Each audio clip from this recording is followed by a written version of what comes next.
Un estudio doctrinal sobre el milagro. Santo Tomás de Aquino. Muchos milagros están sucediendo en todo el mundo que engañan al hombre, perturban e indignan a otros. Pero si preguntamos a estos mismos, ¿qué es un milagro usando para ello la doctrina católica? No sabrán definirlo, mucho menos explicarlo. Eso sí, dirán o darán definiciones que más o menos se acercan a la doctrina católica, pero son opiniones. ¿Cuál es la razón profunda de tanto desvarío? La ignorancia religiosa, tan común en nuestros círculos católicos a pesar de las advertencias de nuestro Divino Maestro cuando nos advierte. Estad en guardia que nadie os induzca a error.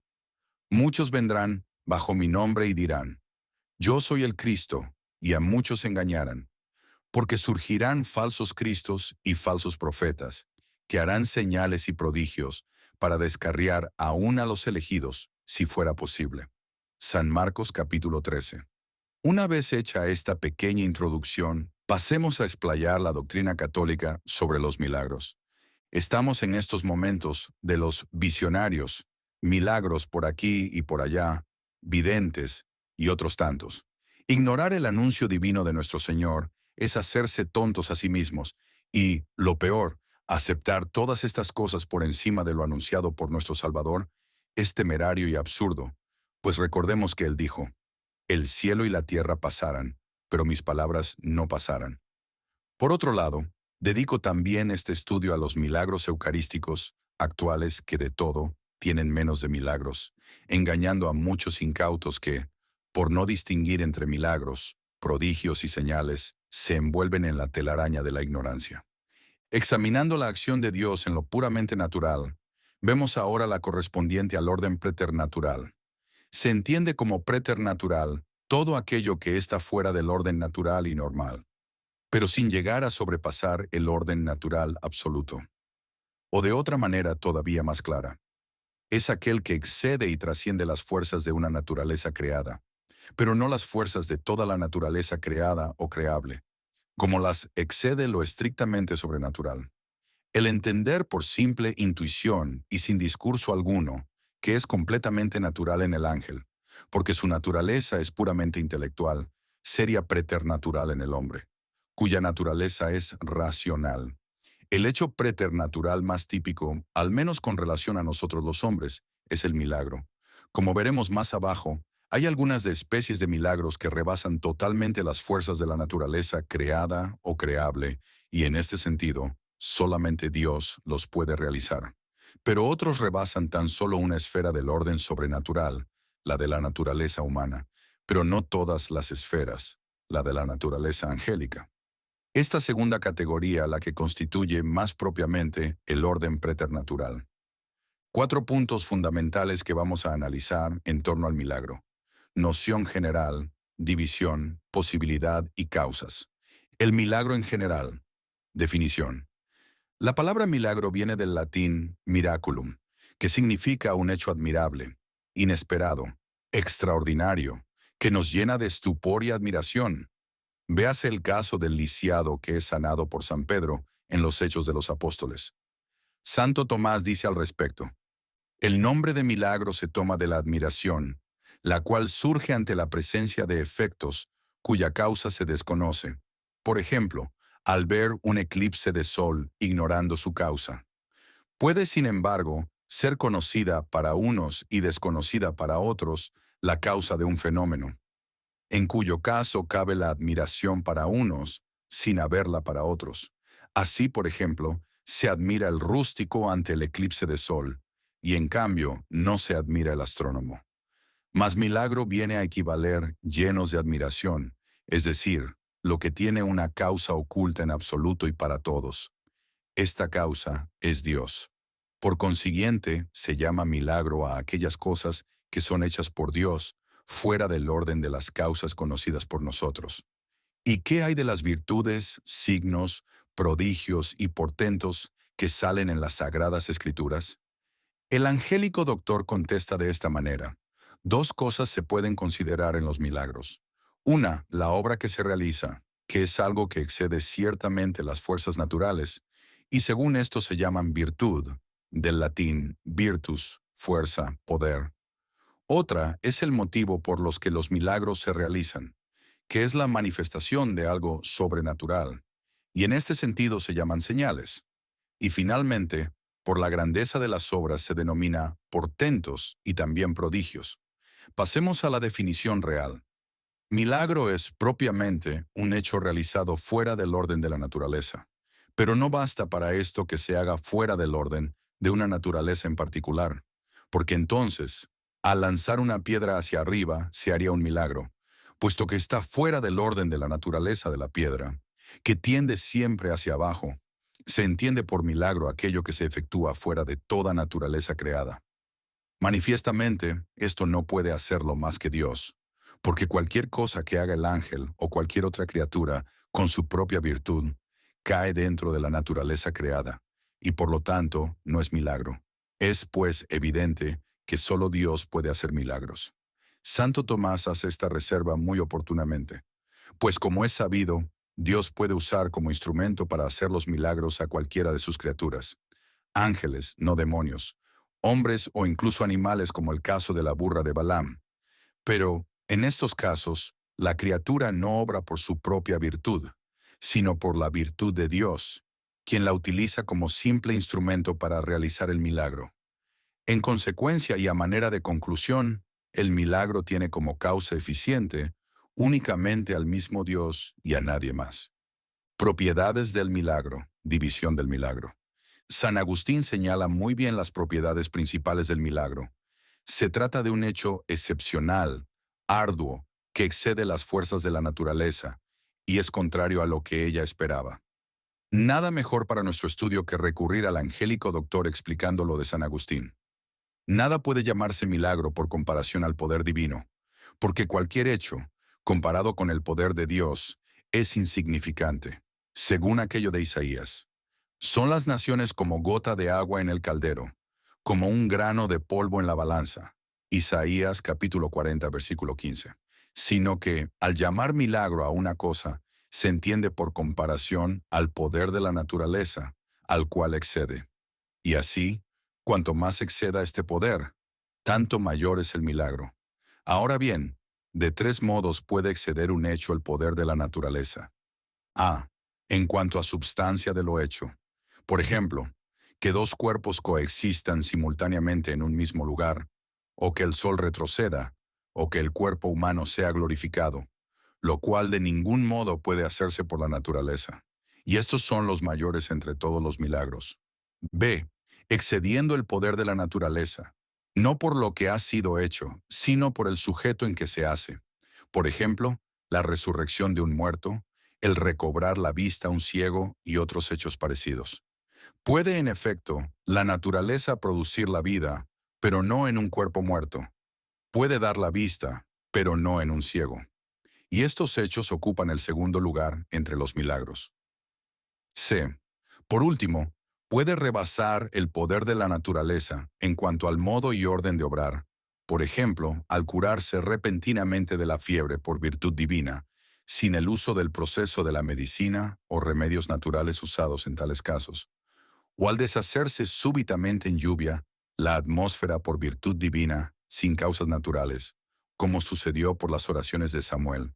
Primera de Reyes, capítulo 18, versículo 45. Y estos ocupan el ínfimo lugar dentro de los milagros. Hay además, dentro de cada uno de estos tres géneros, diversos grados, según que cada caso exceda el poder de la naturaleza. Posibilidad del milagro. Posible en general es todo aquello que puede ser o suceder, o sea, todo lo que es apto para existir. Pero esta noción general admite diversidad de aspectos, y así es posible. 1. Todo lo que existe realmente. 2. Todo lo que podría ser o existir realmente. O sea, todo lo que es intrínsecamente apto para existir. A. Por no envolver contradicción alguna. Ejemplo, una casa de oro. B. Ni ser contrario a las leyes naturales, físicas o psicológicas, a no ser que las anule en un caso, dado el autor mismo de esas leyes. Aquí es donde cabe el milagro. En cuanto a la noción de imposible, es todo aquello que no puede ser ni existir, por contener contradicción intrínseca o ser contrario a las leyes de la naturaleza. Pero también en esto se pueden considerar tres casos completamente distintos, según que la imposibilidad sea de orden metafísico, físico o moral. Y así A. Imposibilidad metafísica. Es la de aquellas cosas que de ninguna manera se puede hacer por haber una intrínseca contradicción.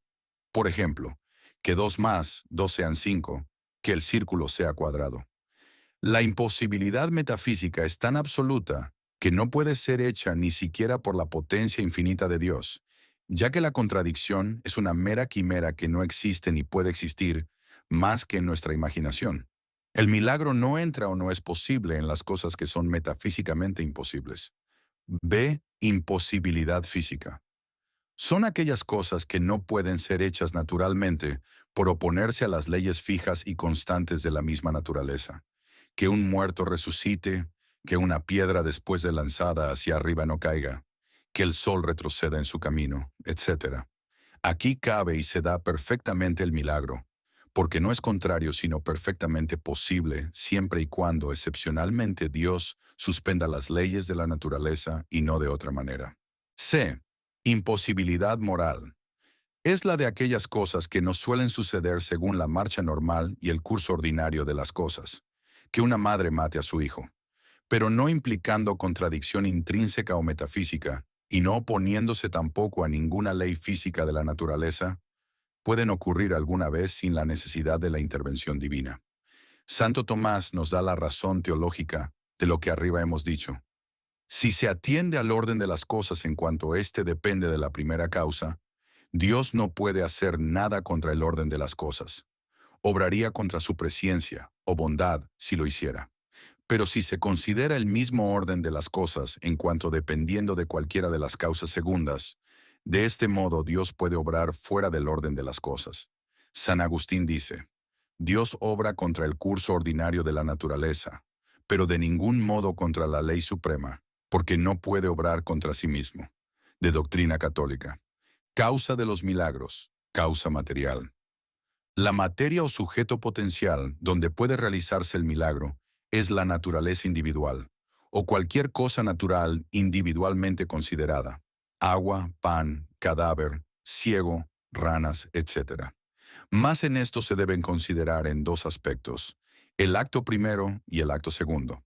En el caso del acto primero, la ley natural es absolutamente inmutable.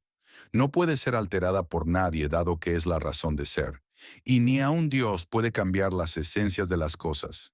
Que el fuego deje de quemar porque lo suyo es quemar. En el segundo aspecto o acto segundo, puede suspenderse el efecto sin incurrir en contradicción alguna, y esto solo en virtud de un milagro, como el caso de los 3 jóvenes del horno ardiente. Santo Tomás, De Potentia Cuestión 6 ad 20. Causa formal. La causa formal del milagro, o sea, aquello que lo constituye intrínsecamente en cuanto tal, dándole el ser y la categoría de milagro, es su trascendencia sobre todo el orden natural, su especialidad trascendente. Esto lleva consigo las siguientes notas. 1. La simple naturaleza no tiene poder alguno para producir por sí misma un milagro. 2. Existe en el sujeto del mismo una tendencia o disposición a la que el milagro realiza, la tendencia del fuego a quemar, aunque milagrosamente no queme. 3. Sin embargo, hay en el sujeto del milagro una potencia obediencial para recibir la acción milagrosa de Dios, capacidad del agua para convertirse en vino. 4. Dios es su causa eficiente, ya sea directamente sin intermediario alguno, ya valiéndose de una criatura como causa instrumental, de un santo taumaturgo. Causa eficiente del milagro. La causa eficiente del milagro es doble, principal e instrumental. He aquí lo que dice Santo Tomás. Lo que está comprendido totalmente dentro del orden establecido no puede obrar por encima de él. Pero toda criatura está comprendida dentro del orden que Dios estableció en las cosas. Luego ninguna criatura puede obrar por encima de este orden, es decir, hacer milagros. Sin embargo, Dios puede utilizar como una causa instrumental para hacer un milagro a una criatura racional, ángeles, hombres, e incluso irracionales, como el caso de la burra de Balaam. Santo Tomás al respecto dice, Hablando de milagros, los hay que no son verdaderos, sino hechos fantásticos, con los que queda el hombre burlado, pareciéndoles ver lo que no es. Otros son hechos reales, pero no tienen verdadera razón de milagro, pues se realizan con la ayuda de las causas naturales. Ambas cosas pueden ser ejecutadas por los demonios, como ya vimos en su lugar. Tratado de Ángeles.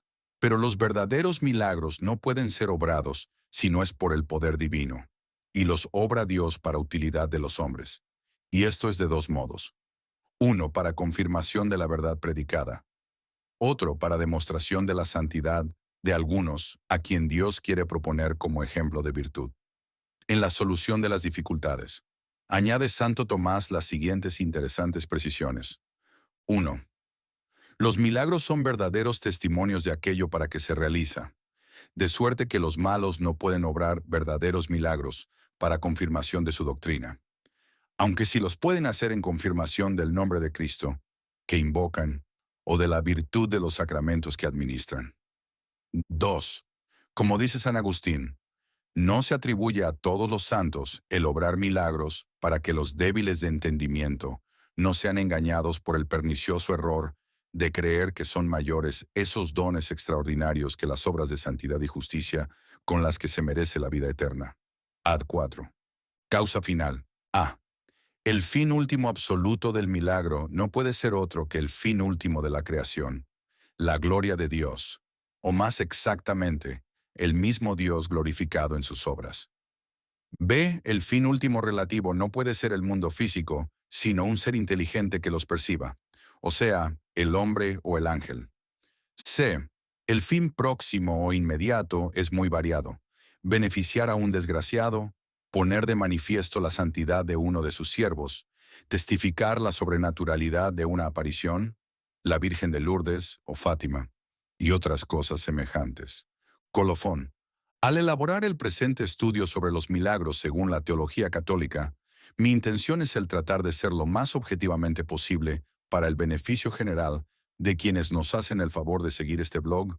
No es nuestra intención hacer polémica sobre este asunto, mas también es inevitable no abordar los temas de actualidad, dado que ellos han generado indignación en unos y perturbación en otros, como ya lo dije al principio de este escrito. Más concretamente sobre los milagros de la nueva misa, o Novus Ordo, sobre este tema hay unas cosas por aclarar, siguiendo siempre a Santo Tomás de Aquino, partiendo de las conclusiones sacadas por el doctor Angélico, en las cuales, a modo de resumen, quedó claro que, en general, a. Solo Dios es el único que puede realizar milagros absolutamente en el orden sobrenatural, dejando el orden preternatural a los ángeles y los hombres. B. Los demonios no pueden obrar milagros en absoluto en cuanto al orden sobrenatural, pero sí actúan en el plano u orden natural, acción que se conoce como preternatural. C. Tanto los santos como los ángeles, que quedaron confirmados en gracia, sí pueden obrar milagros, no por sí mismos, sino como instrumentos de Dios, como dice Santo Tomás, ya sea para exaltar a tal o cual santo y dar gloria a Dios, o hacer ver sus maravillas a los hombres por medio de los ángeles, como lo dice San Rafael Arcángel. Bendecid al Dios de los cielos y glorificadle delante de todos los vivientes, pues ha mostrado en vosotros su misericordia. Tobías capítulo 12, versículo 6. D. Los malos no pueden obrar milagros para fundamentar sus doctrinas erróneas, según dice Santo Tomás, y entran en este apartado los herejes de todos los tiempos, cismáticos, etc. Pero Dios sí puede obrar milagros por medio de ellos y a pesar de ellos. En particular, se trata de saber si en la nueva misa, aplicando los principios que rigen los milagros según Santo Tomás, se pueden dar milagros en sentido más estricto de la palabra y en el orden sobrenatural absoluto. La respuesta es no, por múltiples razones que las podemos resumir a dos si nos apegamos a lo expuesto en este artículo. Uno dice un dicho latino: nadie da lo que no tiene. El rito moderno o nueva misa ha sido modificado desde la raíz de tal manera que no tiene en absoluto la santidad del venerable rito latino, rito canonizado por San Pío V, para no dar la gracia del sacramento propiamente asignada al mismo. Ahora bien, En virtud de estos cambios radicales, no pueden darse milagros en este rito que, además, no tiene intención de consagrar, según se desprende del comentario acertado de los cardenales Ottaviani y Bacci, breve examen crítico, y Monseñor Lefebvre, sermón de ordenaciones del 30 de noviembre de 1986 en La Reja, Argentina. Y su origen es herético según lo señala San Pío X en su encíclica Pascendi Gregis, al hablar del modernismo señalándolo como la cloaca de todas las herejías, modernismo que ya, en su tiempo, estaba destruyendo a la Iglesia como el salitre lo hace con las casas. Por lo tanto, no puede haber milagros dentro de la nueva misa, y si tales motivos dados más arriba son insuficientes, recordemos que en el orden sobrenatural, en virtud de su imposibilidad física, dado que la forma ha sido cambiada no por Dios sino por los hombres, Concilio Vaticano II, quienes le negaron su fin último, que es la gloria y alabanza de Dios. Por lo tanto, queda claro que un árbol malo no puede dar frutos buenos. Dos, en cuanto a lo segundo de si se pueden dar milagros, a pesar de la nueva misa, el mismo santo nos dice que si cuando en su artículo nos hace notar que los hombres malos pueden producir milagros a pesar de ellos, ya que ella es fruto de su aberrante modernismo, y es como dice el dicho vulgar, no le pidas peras al olmo, de esta manera no se le puede pedir la santidad al rito nuevo, porque no la tiene simpliciter. Fin del artículo.